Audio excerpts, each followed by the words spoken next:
Bonjour, bonjour, Marie-Françoise devant vous. Donc, en l'occurrence, je viens vous présenter la session d'introduction sur la gestion de projet que vous allez pouvoir découvrir donc à travers cette première vidéo d'un programme qui en comporte 7.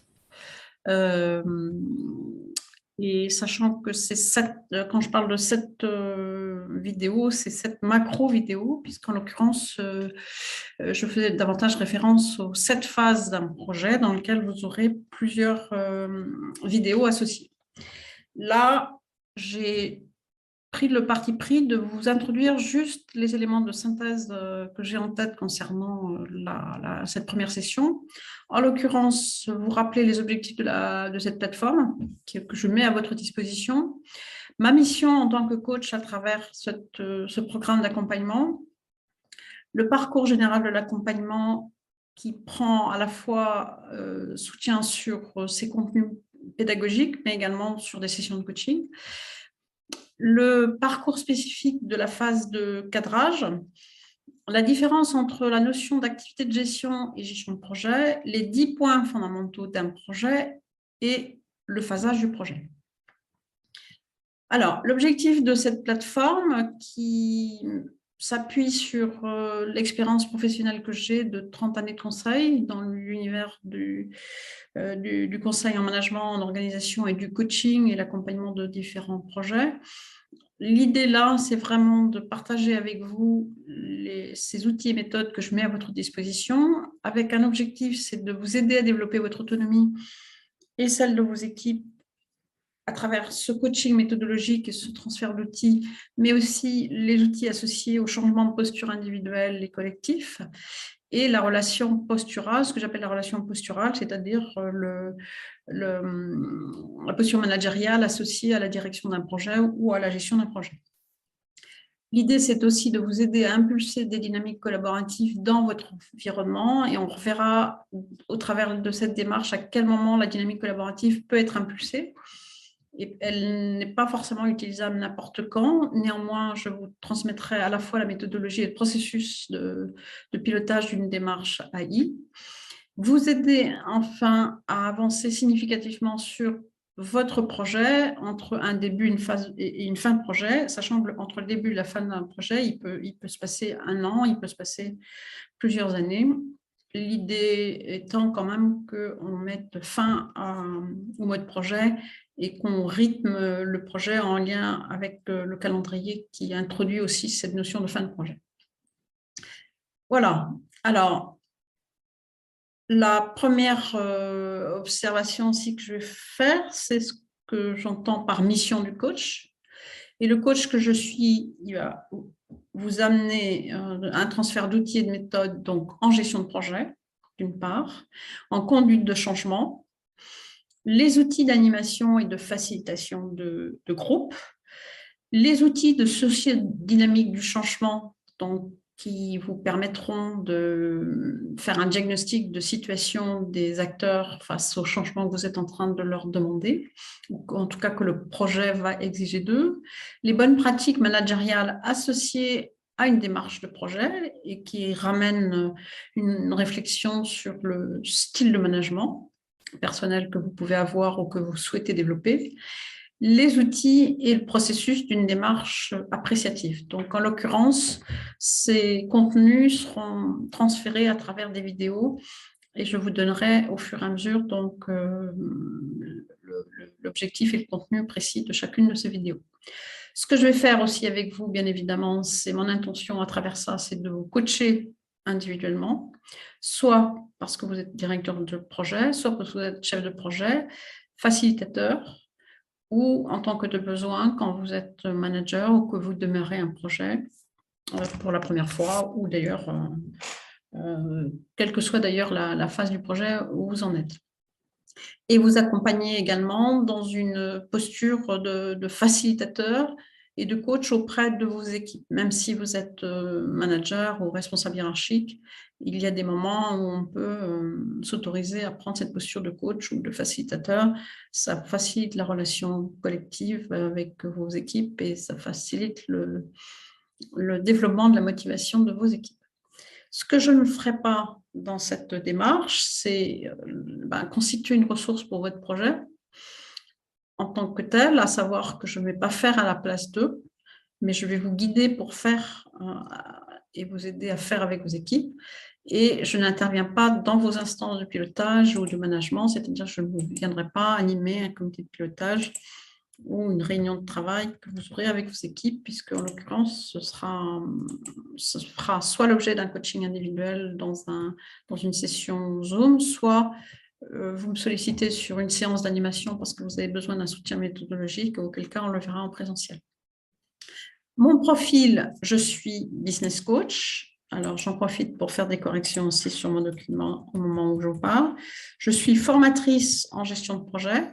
Alors, juste un mot pour la notion de business coach. La notion de business coach, c'est simplement que je vais partir de votre expérience professionnelle et du métier que vous représentez pour vous amener à une réflexion sur votre posture de management ainsi que à la posture de chef de projet qui fait référence à d'autres outils, d'autres méthodes, d'autres règles du jeu et qui s'apprennent, et la gestion de projet étant un vrai métier. Je suis animatrice, puisque bien évidemment, je peux accompagner des groupes complexes et animer également des séminaires, tout autant que des sessions collectives de travail. Je suis facilitatrice au sens où je prends une posture de régulateur et de facilitateur au travers d'un projet et au sens coaching du terme, c'est-à-dire vous aider à exprimer tout votre potentiel, tout votre savoir-faire et à exprimer le potentiel aussi du collectif. Je suis médiatrice, c'est-à-dire qu'à un moment donné, je peux intervenir entre plusieurs acteurs dans lesquels il y a des conflits d'intérêts ou des conflits personnels. Mentor de direction de projet. Là, en l'occurrence, je m'appuie sur une expérience de 30 années de métier. Et je viens du conseil, donc je suis consultante et au grade de directeur, puisque j'ai parcouru et appris mon métier par compagnonnage en partant du stade de consultant junior, enfin confirmé, au stade de directeur.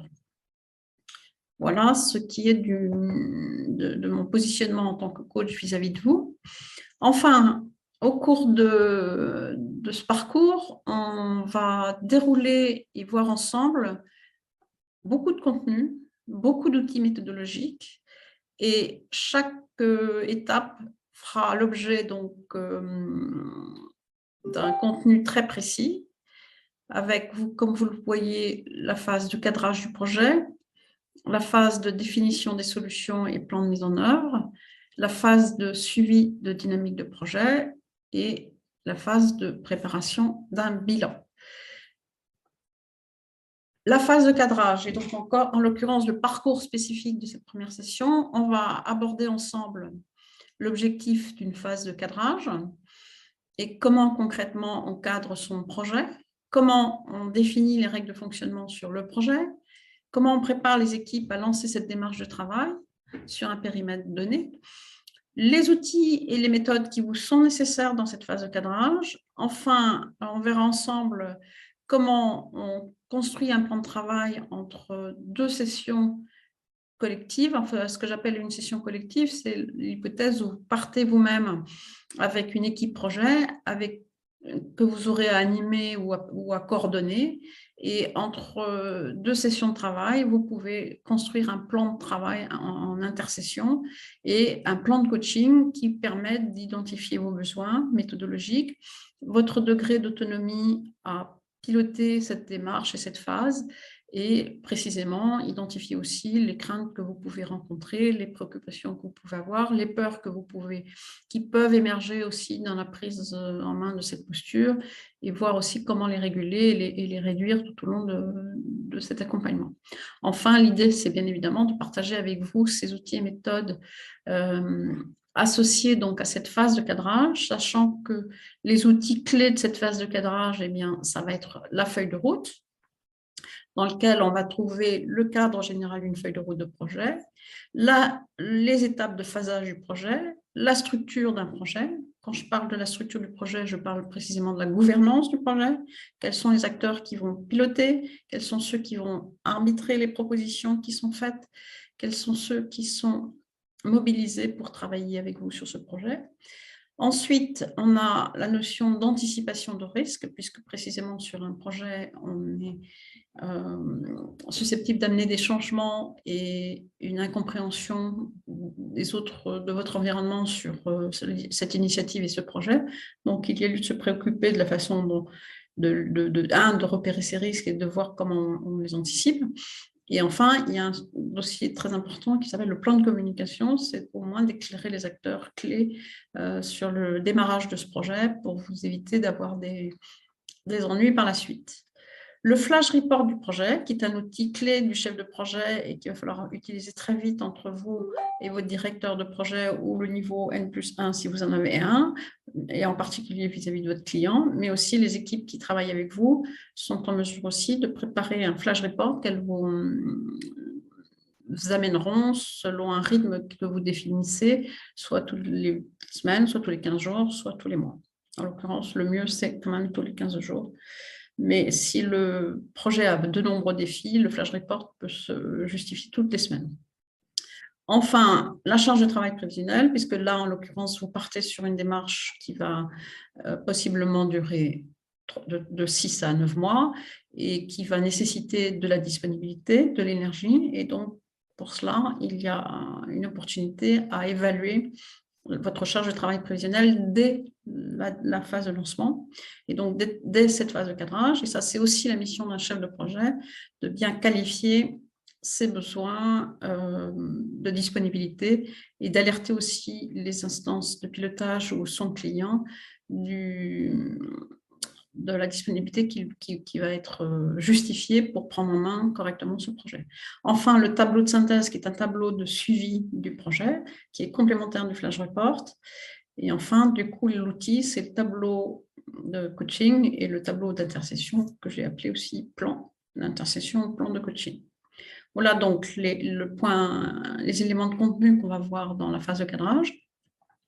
Et avant d'attaquer la phase de cadrage qui sera l'objet de la session et de la vidéo numéro 2, je vous propose simplement de revoir la différence entre la notion de projet et les activités de gestion. Pardon. Sachant que quand on parle d'activités de gestion, on parle des activités classiques qui sont gérées au quotidien par l'ensemble des professionnels, sachant que ces activités, la plupart du temps, qu'on soit expert, qu'on soit directeur, qu'on ait un métier, c'est des activités qui sont récurrentes, qui sont reproductibles. Elles sont assumées par des équipes qui ont été affectées à ces activités ou à ces tâches, et donc les équipes sont dédiées à cela. Il y a aussi l'idée qu'on s'inscrit dans une organisation spécifique, et donc avec possiblement des relations fonctionnelles et des relations hiérarchiques, et donc la nécessité de collaborer avec des collègues, mais aussi la nécessité de reporter un responsable hiérarchique, sachant que le responsable hiérarchique, on en a toujours un, même si ce n'est pas un boss au-dessus de nous, il y a au moins le client qui est un acteur clé auprès de qui il faut reporter sur l'avancement du projet. Et puis la démarche d'amélioration continue, qui est l'objet aussi de démarches qualité parfois dans les environnements, dans les différents environnements professionnels, et qui peut faire l'objet aussi d'une amélioration des pratiques professionnelles, l'objet d'indicateurs de mesure des résultats attendus et l'objet d'une dynamique, comme son nom l'indique, d'amélioration continue.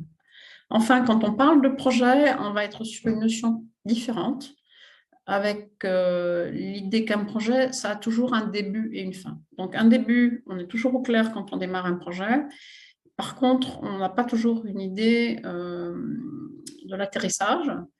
Or, c'est ça l'objet de la phase de cadrage que l'on verra dans la vidéo 2, c'est de se dire, je phase mon projet, mais pour le coup, la fin de projet, elle est annoncée à telle et telle date.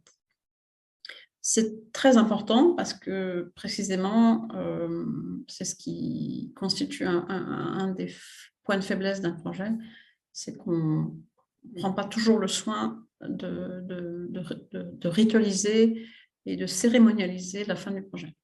Enfin, un projet, il est spécifique et unique, c'est-à-dire qu'on va partir d'une problématique spécifique sur un périmètre donné, avec des solutions qui vont être identifiées, mais qui seront propres aussi à ce sujet-là en particulier, et sur lesquels, projets sur lesquels il va falloir se dire, on va avoir besoin d'énergie pour avancer sur ce projet, donc la nécessité d'allouer des ressources à ce projet. Ces ressources, elles peuvent être soit dédiées, soit ponctuellement affectées pendant la durée du projet. D'où la nécessité effectivement de travailler sur la charge de travail prévisionnelle. Ensuite, là, le mode projet, c'est un mode fonctionnel, c'est-à-dire qu'en l'occurrence, on va travailler avec beaucoup de collaborateurs ou des collègues, mais on ne sera pas en mode hiérarchique vis-à-vis de ces gens-là, on sera uniquement dans une relation fonctionnelle, et d'où la nécessité d'avoir un talent managérial, puisqu'on n'a pas le levier de la hiérarchie pour mobiliser les acteurs pendant le projet.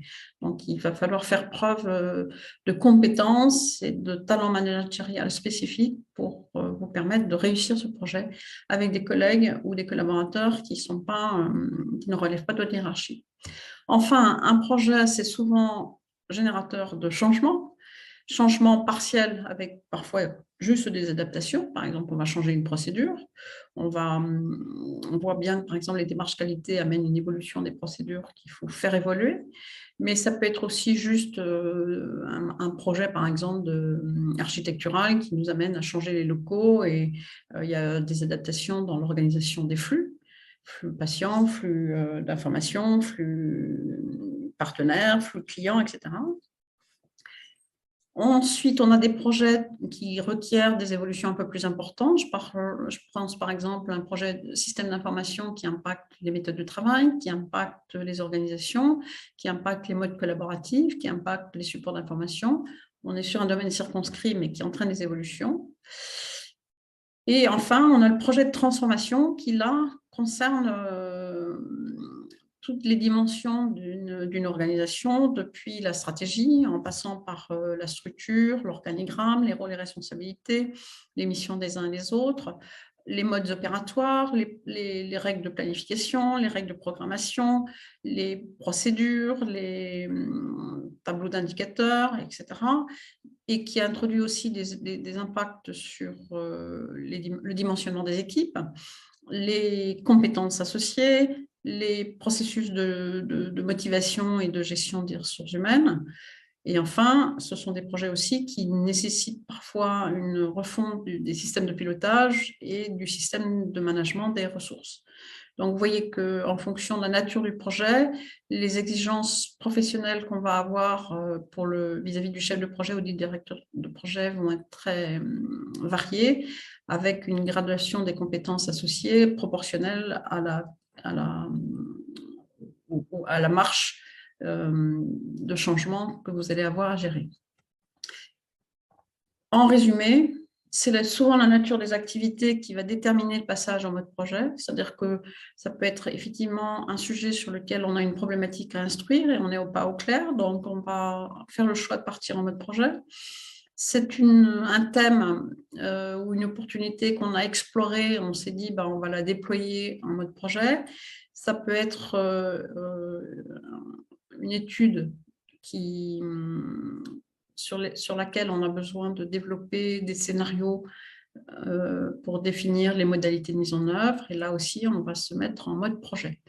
Donc, en l'occurrence, c'est toujours une décision de management centrale et qui va justifier effectivement un budget, des moyens, et qui nécessite d'être ritualisé de façon officielle. En synthèse, les 10 points fondamentaux d'un projet. D'abord, un mandat. Le chef de projet, il va partir mandaté par un client, que ce soit un client interne ou un client externe, qui peut donner lieu justement à un profil de mission ou un contrat, avec l'idée qu'il faudra définir la date de début et la date de fin prévisionnelle. de clarifier le périmètre sur lequel on va travailler. Alors, la notion de périmètre, on reviendra dessus, mais le périmètre, ça peut être un périmètre géographique, ça peut être un périmètre fonctionnel, un service, un département, une direction, ça peut être aussi un ou plusieurs établissements, ça peut être un ou plusieurs sites, ça peut être une fonctionnalité particulière, ça peut être un outil. Bref, cette question, elle est importante à clarifier dès le départ puisqu'elle permet d'anticiper l'impact du projet sur votre environnement et c'est vraiment un levier pour anticiper les risques liés à un projet. Le projet, il est guidé par des objectifs précis. On veut changer quelque chose, on veut introduire quelque chose de nouveau avec des résultats attendus, sachant que la notion de résultat attendu introduira la réflexion sur les indicateurs de mesure. Le projet, il va recourir à des phases de travail, sachant que le projet, il y a toujours des phases de travail assez classiques, et on les reverra une par une. Elles obéissent à des rationalités propres, avec un calendrier propre, et donc du coup, il faudra bien se demander quels sont les outils nécessaires à la réalisation de cette phase de travail. Les ressources allouées, on l'a déjà évoqué, c'est l'idée que ce projet va nécessiter des chefs de projet, des pilotes d'action, mais éventuellement des experts et par ailleurs des ressources liées à la mobilisation d'utilisateurs ou à la mobilisation d'acteurs qui sont concernés par le sujet que vous allez piloter. Les acteurs hiérarchiques, le management, etc. Donc, il y a un vrai sujet sur la qualification des besoins en ressources au démarrage. Une gouvernance qui est propre parce que précisément, eh bien, on va constituer une instance ad hoc qui s'appelle soit un comité stratégique, un comité de pilotage stratégique parce qu'on est sur des projets de nature stratégique, soit un comité de pilotage opérationnel parce qu'on est sur des sujets de problématiques très opérationnelles. Mais néanmoins, on peut effectivement avoir des gens techniques qui sont associés à des instances de pilotage opérationnel, là où effectivement le comité stratégique sera composé de comités de direction ou de décisionnaires légitimes pour ça. Et du coup, ça va faire référence à des règles de fonctionnement propres, à savoir des règles de coordination, des missions propres à chacune des instances, la fréquence de coordination, l'objet de ces coordinations et les résultats attendus à à chaque réunion de mobilisation de ces instances. Bien évidemment, le projet, c'est un métier, donc qui fait référence à des outils d'animation ou des méthodes de travail qui sont particulièrement spécifiques, qu'il ne faut pas ignorer parce qu'on ne s'improvise pas chef de projet ou acteur de projet comme ça. Et puis, les dynamiques d'adaptation, d'évolution, de transformation que j'ai évoquées tout à l'heure, qui nécessitent effectivement qu'on ait en tête la stratégie de gestion des changements qui va devoir s'imposer au fur et à mesure de l'avancée de ce projet. Alors, le phasage d'un projet. Là, en l'occurrence, je l'ai élargi à ce qui me semble clé comme étape de travail à avoir en tête quand on part sur un projet. On peut le structurer de façon différente, mais néanmoins, sachez que ça, ce sont des clés de succès d'un projet, c'est-à-dire qu'on va démarrer par une phase de cadrage, et on reverra dans la vidéo 2 l'objectif et les outils de cette phase de cadrage, la réalisation d'un état des lieux, qui peut aussi s'appeler un audit, c'est-à-dire qu'on va partir d'une problématique et c'est l'audit aussi qui va permettre d'identifier ce qui marche bien, ce qui ne marche pas bien, qui peut motiver effectivement la construction de solutions qui vont devoir être présentées en instance de pilotage. Donc, il y a un moment clé pour faire une synthèse de l'état des lieux parce que ça fait référence là également des exigences professionnelles. Et puis, préparer un rapport aux copies digne de ce nom nécessite aussi d'être soigné et professionnalisé. Enfin, on va devoir prioriser des solutions. Donc là aussi, ça fait référence à une approche méthodologique, à des outils spécifiques, à des ateliers de travail qui nécessitent effectivement là aussi du temps et qu'on le planifie en tant que tel comme une phase, sachant que la priorisation des solutions va vous permettre d'aboutir à la construction d'un plan de marche. Et le plan de marche étant une étape très importante et clé pour la mise en œuvre de votre projet, que j'en ai fait une phase un peu particulière là. sachant qu'ensuite, quand les solutions sont priorisées, qu'ensuite on a planifié les modalités de mise en œuvre de ces solutions et avec qui et selon quels jalons clés, eh bien, il va falloir là ensuite coordonner la mise en œuvre des actions, coordonner les équipes qui sont en charge de cela, suivre le climat social associé, anticiper les changements associés. Donc, la phase de pilotage à la mise en œuvre des solutions est un moment important du projet et la durée, elle est beaucoup plus longue qu'elle n'apparaît sur ce schéma-là. Et enfin, bien évidemment, si ceci a été tout un succès, ça va donner lieu à un bilan de projet qui, là aussi, se prépare, se ritualise et requiert un retour de bonnes pratiques, la mise en place de bonnes pratiques pour officialiser la fin du projet et transférer au management en place les bonnes pratiques qui ont été découvertes, qui ont été mises en place et développées au cours de la phase du projet. Et enfin, en l'occurrence, on est sur des travaux à piloter, on est sur des équipes qu'il faut coordonner et mobiliser. Et donc, il y a un vrai métier qui s'appelle le pilotage d'un projet et qui justifie effectivement que j'ai mis en place une session particulière que j'ai appelée la session 7, coordonner le projet et les équipes, rendre compte, mesurer les résultats, anticiper les risques, et là, qui appartient au pilotage du projet, avec les tableaux de bord de suivi de projet, les indicateurs métiers associés à la mesure de la réussite du projet, et bien évidemment, l'anticipation des risques liés aux changements attendus, aux changements prévisibles et aux changements demandés aux équipes et à la mesure des écarts entre la façon dont les gens perçoivent le projet et la façon dont vous avez voulu positionner ce projet dans l'environnement que vous êtes. Voilà, ça c'était donc l'élément introductif de cette première vidéo de ce que j'ai appelé la phase, la session 1. La session introductive. Et donc, je vais vous laisser là pour aller à la session 2, à la séance 2, pardon, et qu'on va retrouver dans la vidéo 2. À tout à l'heure pour de plus longues aventures. Merci de votre écoute, merci de votre bienveillance et merci de votre confiance. Au plaisir de vous retrouver tout de suite dans l'autre vidéo. Alors, une suggestion avant de se quitter. Ce support, il est dans les documents auxquels vous pouvez avoir accès.